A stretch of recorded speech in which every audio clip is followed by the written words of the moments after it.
Selanjutnya mungkin saya akan langsung saja ke pembicara selanjutnya dengan Bapak Jimmy Nasrun. Apakah Bapak Jimmy Nasrun sudah bergabung dengan kita, Pak? Sudah.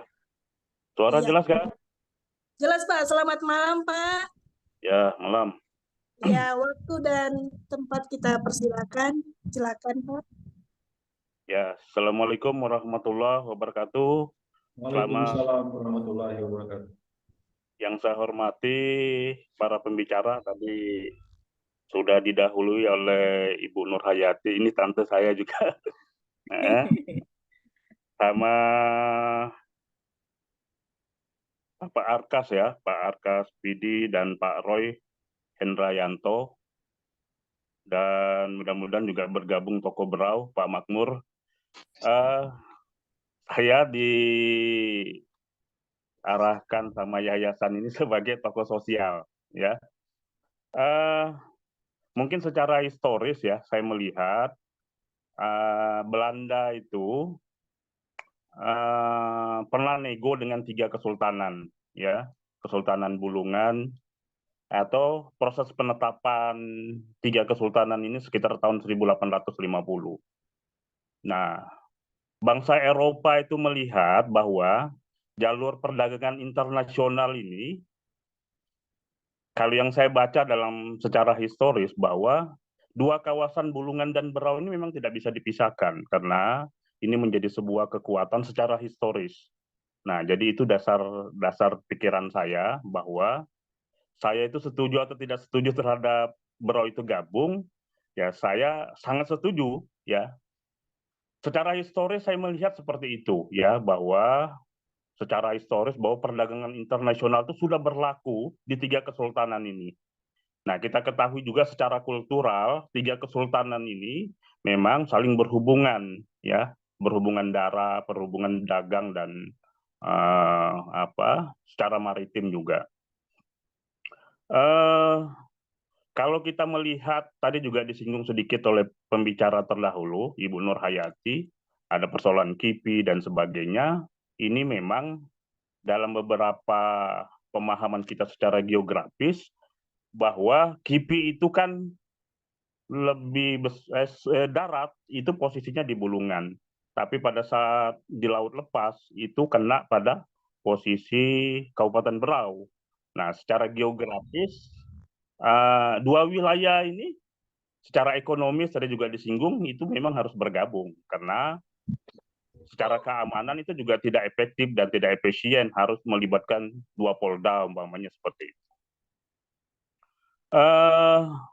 Saya menarik begini, kenapa harus Berau itu bergabung ke Kalimantan Utara? Mungkin saya mungkin tidak dulu berhubungan dengan survei, tapi saya berpikir secara kultural ya, secara kultural, kenapa Berau itu harus bergabung dengan Kaltara? Kalau dalam strategi intelijen untuk menopang sebuah kawasan, untuk menopang ibu kota negara itu sangat membahayakan ya, sebuah kawasan yang strategis hanya ditopang oleh 700.000 manusia. Nah, ini sangat berat, akan memungkinkan kalau kita melihat secara geopolitik Kalimantan Utara ini ke depan ya akan menyaingi Selat Malaka, ya kan? Nah, makanya beberapa bangsa-bangsa asing itu sudah mulai mengarah ke Laut Sulawesi dan terus sampai ke Asia Selatan, Asia Timur. Nah, tentu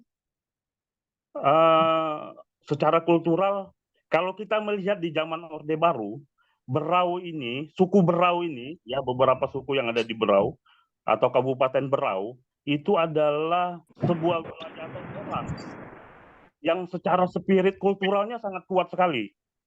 Kalau kita lihat di zaman Orde Baru, hampir semua wilayah, termasuk Bulungan, itu untuk bupati itu ada titipan pusat.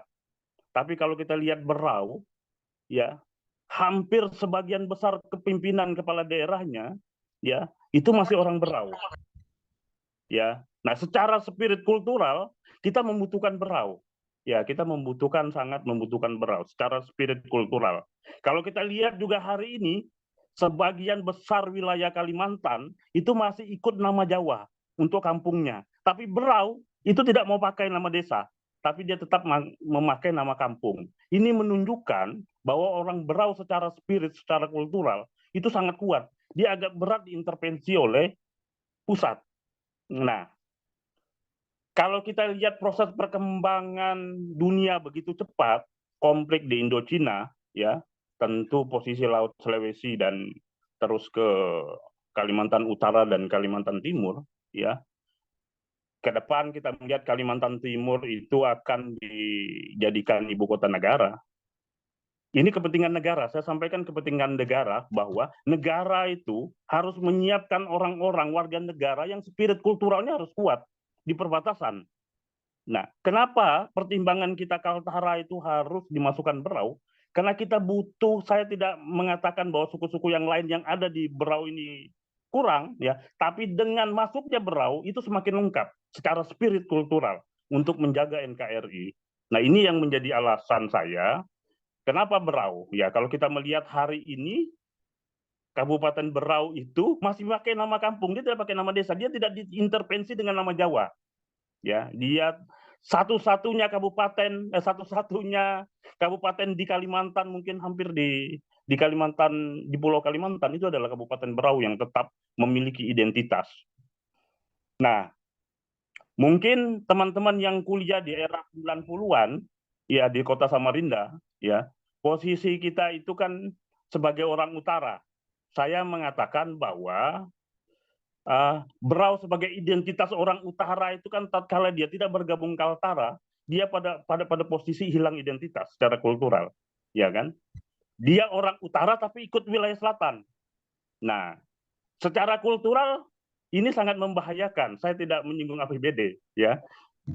Pada proses-proses kepemimpinan ke depan, pasti orang selatan akan mengatakan mereka tidak ingin kepemimpinan di wilayah selatan itu dikuasai oleh orang utara.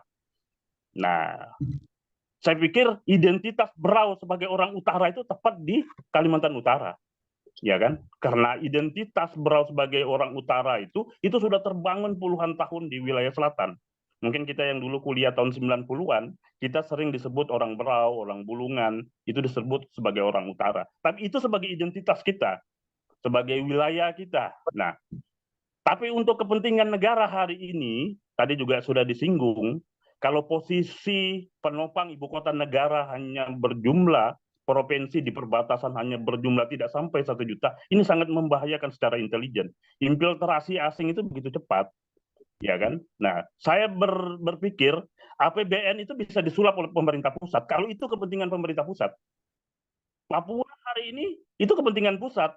Mau 1, 2, 3 provinsi itu jadi, ya kan? Karena itu kepentingan pusat.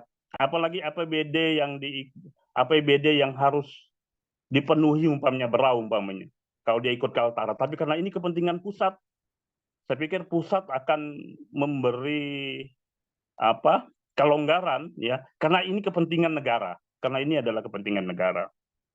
Nah, awal-awal pembentukan Kaltara itu dalam historis itu diskusinya kepala-kepala daerah dan ketua dewan itu di Derawan. Nah, secara historis Berau itu sebenarnya tidak ada persoalan dengan Kalimantan Utara. Secara historis inisiasi pembentukan Kaltara adalah pemerintah Kabupaten Berau karena diskusi panjang pemerintah daerah dan pemerintah dan waktu itu DPR itu diskusi panjangnya di Derawan.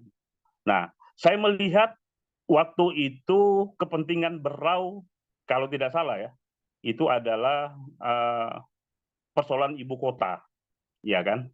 Mereka ingin bergabung, tapi ibu kota harus di Berau. Nah, saya pikir kawasan perbatasan Bulungan dan Berau itu kan cukup panjang ya. Saya pikir kita bisa membentuk kota masa depan di perbatasan Berau dan Bulungan, umpamanya, kalau itu menjadi sebuah pertimbangan harapan baru kita. Tetapi mungkin sedikit ketegasan saya bahwa kenapa Berau itu harus bergabung ke Kaltara, itu adalah kepentingan negara. Kenapa? Kita membutuhkan sebuah kawasan dan sebuah suku yang memiliki spirit kultural yang cukup kuat. sejarah sudah bisa menyatakan di zaman Orde Baru, titipan-titipan pusat untuk kepala daerah itu Berau bisa mengatasinya. Hari ini untuk penamaan harus ikut semua nama-nama seperti di Pulau Jawa, Berau tetap bertahan sebagai nama kampung, dia tidak pakai nama desa.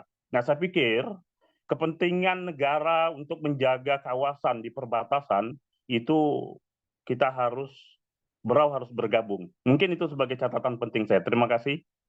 Saya akhiri. Assalamualaikum warahmatullahi wabarakatuh. Waalaikumsalam.